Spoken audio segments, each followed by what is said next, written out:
The story begins with Commander Zelva, a figure of formidable power and prestige in the Varnathi Dominion, one of the galaxy's most feared militaristic empires. Zelva is not just any officer, she is a legend among her kind, known for surviving multiple planetary sieges, commanding fleets without hesitation, and maintaining a reputation for fearlessness. Her name alone causes enemies to recalculate battle plans. Yet now, in the sterile confines of her flagship, the Vraxel Claw, something is wrong, and she knows it. For the first time in her career, Zelva is facing a problem she cannot simply conquer with brute force or willpower. Deep inside her body, something is failing. She feels unexplained pain, subtle tremors beneath her carapace, surges of heat and fatigue that never used to exist. But admitting vulnerability in her culture is akin to surrender. To the Varnathi, pain is weakness, and showing it is nearly treasonous. Still, her symptoms are worsening. She consults the med drones aboard the ship, which are highly advanced diagnostic AI units designed to monitor and maintain Varnathi physiology. These drones scan her body again and again but offer only vague results: possible stress disorders, minor neural instabilities, or environmental exposure. None of their conclusions seem adequate to explain the deteriorating state of one of the most elite warriors in their ranks. Zelva is increasingly frustrated. She doesn't believe the stress diagnosis. She's endured sieges, orbital bombardments, and political betrayals without flinching. She doesn't even register stress the way humans do. And yet, she can't argue with her own body. Something within is slowly collapsing. At this breaking point, her sub-lieutenant Rith takes a bold step. Rith is one of her trusted aides, loyal, observant, and quietly intelligent. When even the drones fail to identify the cause of her condition, he proposes something unthinkable within Varnathi military culture. Commander, permission to summon the human. This moment is crucial for several reasons. Firstly, it demonstrates that human specialists have, through recent alliances and cooperative operations, earned a growing, if reluctant, reputation for effectiveness in areas where even Dominion technology falters. Secondly, it shows Rith's willingness to break from tradition and suggest an alternative, even a controversial one if it could save his commander. Zelva's reaction is predictable but still telling. She's repulsed by the idea at first. Humans are considered unpredictable, soft-bodied, emotional creatures in Varnathi doctrine. She refers to him dismissively, "Bring me the ape." But buried beneath her disgust is something more urgent, a fuss. Reluctant acknowledgement that she might not survive otherwise. Her decision to approve the summoning of the human is a turning point. It marks the first time she willingly steps outside her rigid cultural pride and chooses a chance at healing over the safety of ego. She suppresses her species' contempt for human methods long enough to admit a need. The story's HFY essence begins to bloom here. While Zelva is undeniably strong, even formidable, she represents the common alien trope of being locked inside outdated or narrow modes of thinking, particularly when it comes to biology, emotion, and adaptability. In contrast, humans, though not technologically superior, thrive because they are creative, flexible, and emotionally driven. These qualities often fill the gaps that cold logic and sterile AI cannot. There is also a thematic foundation laid in Part 1, that survival may require humility, and that even the most advanced civilizations may still rely on simpler, more intuitive species in moments of crisis. Zelva's body is a symbol of the larger Dominion, itself disciplined and powerful, but brittle when confronted with the unpredictable or unknown. The final lines of Part 1 close on that shift. She gives the order. The human is coming. In summary, Part 1 sets up several key story dynamics. the Varnathi Empire's culture of pride and denial of weakness. The failure of even the most advanced alien technology to diagnose what is ultimately a biological issue. A subtle critique of overly rigid thinking in favor of the adaptability and insight of humanity. The beginning of Commander Zelva's internal transformation, starting not from weakness but from the strength to acknowledge reality even. If it means trusting someone her people view as inferior, this part is not just exposition, it lays the emotional groundwork for what's to come. It builds the mystery of Zelva's condition, shows the cracks forming in her confidence, and introduces the possibility that the solution may come not from within her empire, but from a species that once mocked. As Part 2 begins, the dynamic shifts from the alien-centric world of the Varnathi Dominion to the human side of the story with the introduction of Lieutenant Jonah Reyes, a Terran medical officer. Jonah's entrance marks a tonal shift while the Varnathi are known for their militaristic pride and cold formality. Jonah embodies a relaxed, competent professionalism. His presence is a breath of grounded, human empathy in a world of honor codes, plasma armor, and interstellar hierarchies. Jonah is summoned under unusual circumstances, directly to the battlecruiser Vraxel Claw, one of the Varnathi's most formidable ships, and home to the notoriously intimidating Commander Zelva. That alone raises the stakes. Normally, a human would never be allowed past the docking bay unescorted. Yet here he is, being escorted by elite alien guards who view him with thinly veiled suspicion, if not outright contempt. This scene serves to highlight the deep mistrust and cultural divide between the two species. The Varnathi see humans as unpredictable, emotionally driven, and biologically inferior. Jonah knows this, and yet carries himself with quiet confidence. He doesn't rise to their glares or show fear, which sets the tone for how humans are perceived in this story, not as reckless primitives, but as underestimated specialists. When Jonah enters Zelva's private command chamber, he immediately recognizes how serious her condition is. Though she wears her armor and projects dominance, it's clear to his trained eye that she's in pain. Subtle cues, slower movements, stiffness, a faint tremor betray what her pride tries to hide. This moment is important because it humanizes the alien commander. Despite her terrifying reputation, she's vulnerable. She's suffering. And she's choosing to trust a human an enormous leap for a Varnathi, let alone someone of her rank. Their initial interaction crackles with tension.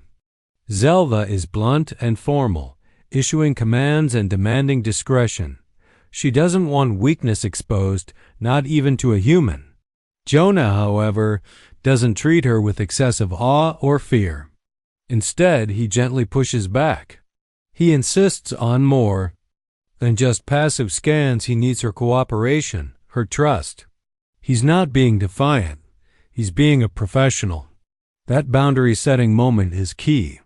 It establishes Jonah as someone who won't be intimidated out of doing what's right, even when dealing with a being twice his size and 10 times more lethal. When she agrees and slowly removes her armor, it's a powerful, symbolic gesture. In Varnathi society, to unarmor oneself in front of another species is unthinkable. Yet she does it, signaling the beginning of her shift in perspective toward humans. Jonah's reaction isn't one of fear or revulsion. He immediately focuses on the medical realities. What he finds shocks even him. Her body is suffering from months of internal trauma, a slow biological degradation that the Varnathi med drones missed entirely. Their technology is advanced, but lacks the nuance and adaptability that human diagnostics offer. Jonah notes multiple internal issues, scarring, plasma instability, and most crucially corrosion in her secondary heart node, a component essential to Varnathi's survival. This condition is beyond the reach of passive medicine. If untreated, it will lead to sudden system collapse. That realization hits Zelva hard. For all her strength, all her achievements, her own body is betraying her. But alongside that fear comes something unfamiliar: relief. Jonah hasn't mocked her. He hasn't treated her like an enemy. He's simply done his job. And done it. Well, this is the pivotal moment of Part 2, the beginning of earned respect. Zelva, bred to see Terrans as barely useful allies, now sees one human not just as competent, but essential to her survival. Jonah, in turn, sees beyond her warlord exterior. He sees a patient in need, and he treats her with the same care he would any human soldier. Part 2 closes with a quiet but profound shift. She expresses gratitude not in grand words, but in a single, rare phrase: "You cut into my body, and I am grateful." That's not just a personal thanks. It's a cultural shift. A symbol of humility and acknowledgement from a proud species that has never bowed to outsiders. Jonah, surprised but composed, recognizes the gravity of those words. What began as an awkward, politically sensitive medical request has now transformed into something deeper, a moment of connection that sets the tone for the rest of the story, serves as the emotional and physical climax of the medical crisis introduced in the first 2 parts. The stakes are now at their highest. Commander Zelva, one of the most decorated and fearsome warriors of the Varnathi Dominion, is lying on an operating table, exposed, vulnerable, and in the hands of a human. The chapter opens with her semi-conscious, drifting in and out of awareness as Jonah Rias begins an emergency procedure. The tone is tense. Her elite attendants, who had accompanied her across war zones and diplomatic standoffs, now stand back, watching a Terran cut open their revered leader. To them, this is near sacrilege. Even in the face of logic and potential death, the idea that a human would touch, let alone operate on, a Varnathi commander seems absurd until Jonah starts saving her life. This part is crucial to the overall Sci-Fi theme. It showcases humanity's greatest evolutionary advantage: adaptability under pressure. Jonah doesn't have perfect equipment. Varnathi physiology is alien, complex, and resistant to most known anesthetics. Her blood contains reactive plasma components. Her nerves resist chemical suppression. Her heart system is redundant but unstable. And yet, Jonah moves with calm efficiency, improvising in the face of uncertainty. The narration draws focus to the fact that Jonah isn't just relying on machines, he's relying on human intuition and field experience. This contrasts sharply with the Varnathi med drone seen earlier in Part 1, which failed precisely because they could not think creatively or adapt to an unknown variable. Jonah, however, works through it all, modifying tools, adjusting pressure, finding bypass methods, and learning her biology on the fly. This is where humanity shines in many HFY narratives, not by having the best tech, but by knowing how to make the most of what they have, even in alien situations. Jonah draws from his background treating wounded soldiers in war zones, jungle epidemics, and zero-G trauma units. Those experiences have trained him to think fast and never treat a patient as just data, but as a living, breathing challenge. Zelva's mind, even under the haze of pain, is aware of what's happening. She remembers how her advisors warned her. "Commander, he's Terran. They butcher livestock with knives." The line rings in her ears. But even as her body is being opened, she realizes those warnings were wrong. Jonah is not butchering, he is healing. This part also begins to show a shift in Zelva's worldview. For a culture that sees vulnerability as shame, her ability to submit to the procedure is, in itself, a quiet revolution. Even more, as Jonah works cutting open tissue, draining infected plasma, repairing a deteriorated heart node, he does so without condescension, without boasting, and without hesitation. He is fully present, and he treats her not as a monster or an alien, but as a patient whose life matters. The 6-hour operation is described as grueling. Jonah pushes himself physically and mentally. The room is tense, Varnathi attendants gripping their weapons, ready to interfere if anything seems off. Jonah wipes sweat from his brow and keeps going. He's out of his depth, but never stops moving forward. And finally, when it's done, he leans back, exhausted but certain. She make it, he mutters, part to her crew, part to himself. Zelva, though weak, responds with something no one expects: gratitude. You cut into my body, and I am grateful. That line is the culmination of her emotional arc. So far, it is a confession not just of physical trust, but cultural defiance. By saying it, she publicly recognizes that the Terrana species the Dominion views as lesser has done what no Varnathi could. That sentence is powerful because it breaks several taboos. She acknowledges weakness in front of others. She praises a human sincerely. She shows emotional vulnerability, something almost never seen from Varnathi leadership, and yet there is no shame in her voice, only a raw, genuine respect. That's why the title of the story becomes more than just playful. She demanded a checkup, and now she regrets nothing. Her words imply a turning point not only in her life but in the political and emotional climate between two species. For Jonah, it's just another patient saved. For Zelva, it's the beginning of something much bigger, an ideological shift, a personal transformation, and the first step toward a new kind of alliance forged not by treaties, but by trust. Marks the transition from physical survival to social and political aftermath. Commander Zelva has survived the operation performed by the human medic, Lieutenant Jonah Reyes, and is now in recovery. However, in the Varnathi Dominion, a militaristic, pride-driven empire surviving thanks to a human is not necessarily celebrated.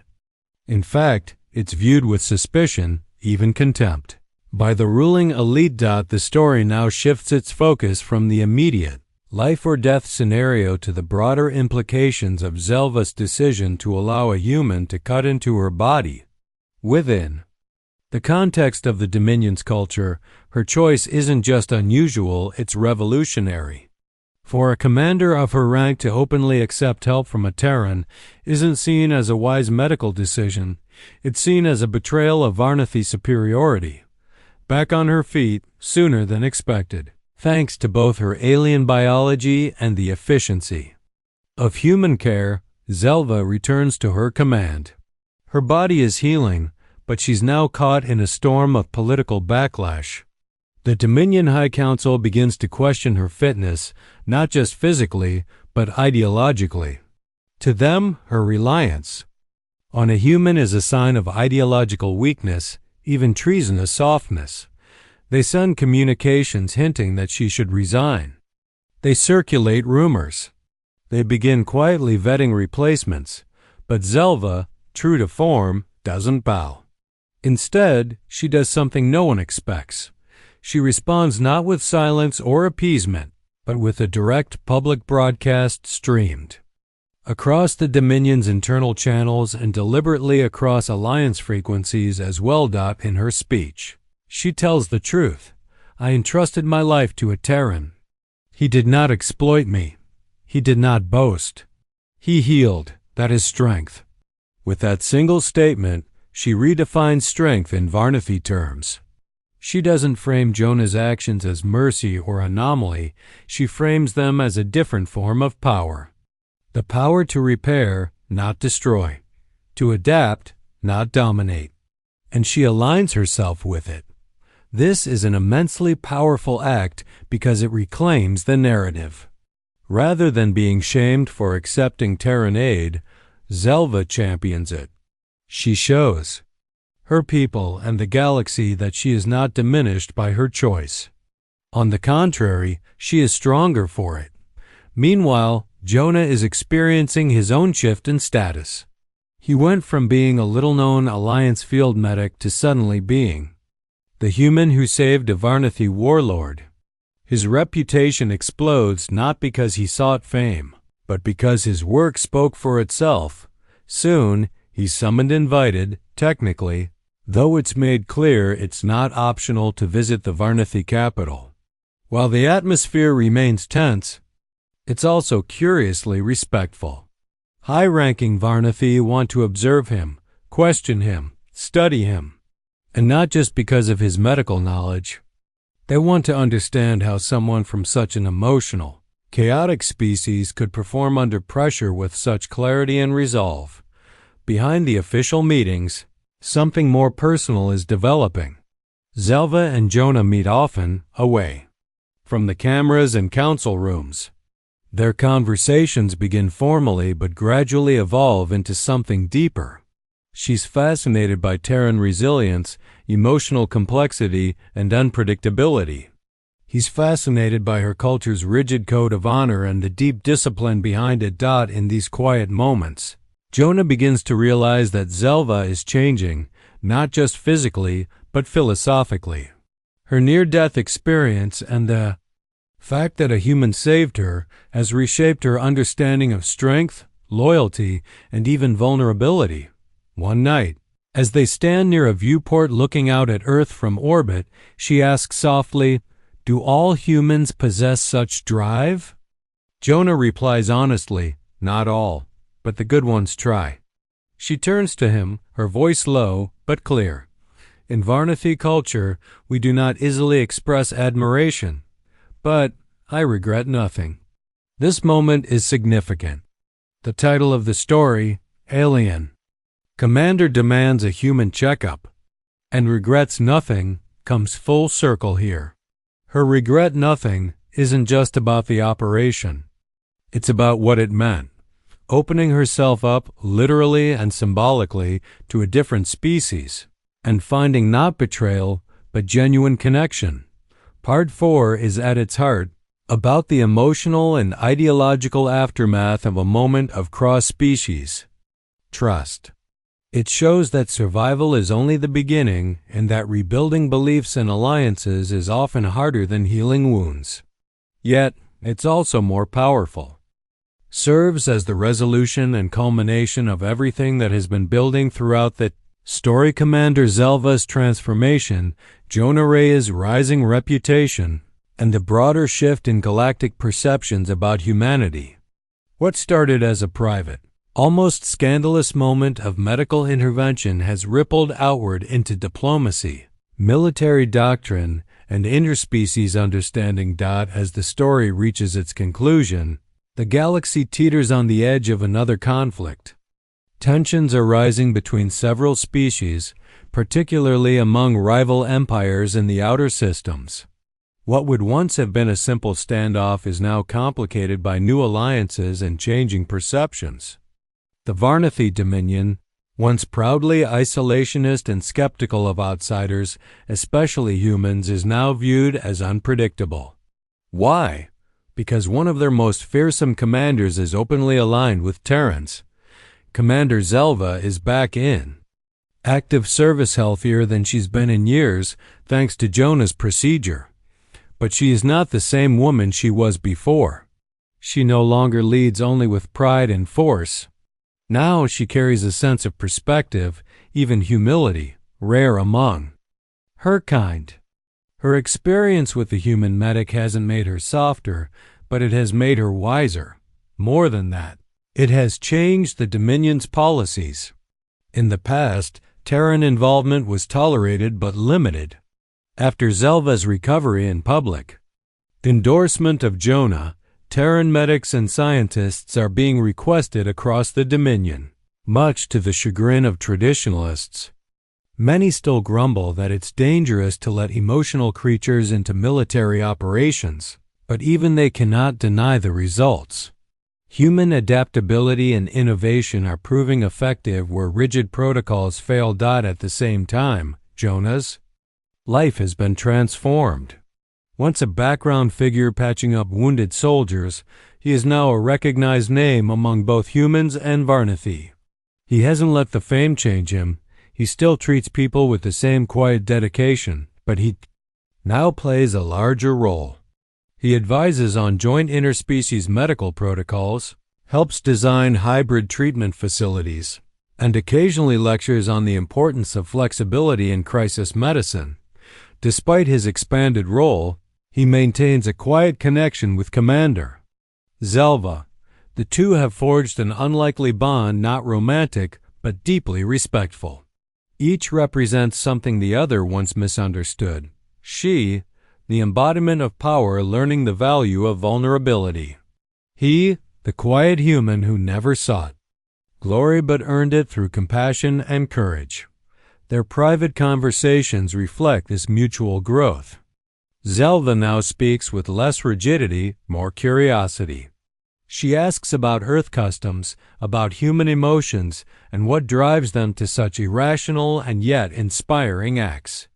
Jonah, in turn, asks about Varnathiana rituals, their sense of duty, and the incredible pressure of command in such a stoic culture. Through these exchanges, the story paints a broader message. Understanding comes not from diplomacy, but from shared experience. This message is reinforced when a new galactic crisis emerges. A previously neutral empire, the Rothic, launches an unprovoked attack on a frontier system.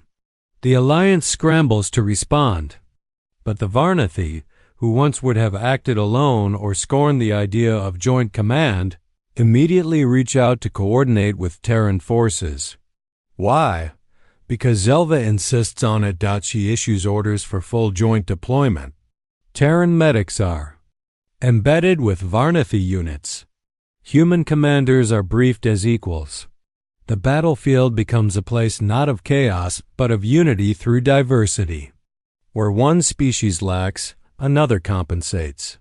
Where Varnathi discipline falters in unpredictability, humans improvise. Where Terrans hesitate under moral strain, Varnathi resolve steadies the line. The result? Victory, not through overwhelming firepower, but through cooperation never before seen in the region. And through it all, Jonah Reyes watches quietly, content not to be a hero, but to have helped forge something stronger than weapons or armor: trust. The final scene returns to a quiet moment. Jonah sitting aboard a transport ship, reflecting on the journey that brought him here.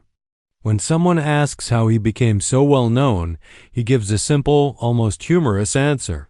She demanded a checkup and ended up healing far more than just herself. This single line encapsulates the spirit of the HFY genre and the story. As a whole, it's not about humans being physically superior or having the best weapons. It's about the human traits that are often undervalued in alien civilizations: compassion, creativity, emotional strength, and the ability to connect across barriers. The story ends not with conquest, but with collaboration. Not with domination, but with dignity earned through shared struggle. Alien Commander demands a human checkup and regrets nothing is ultimately about how a single act of trust between species, one born of desperation and humility, can unravel centuries of prejudice and forge a new future.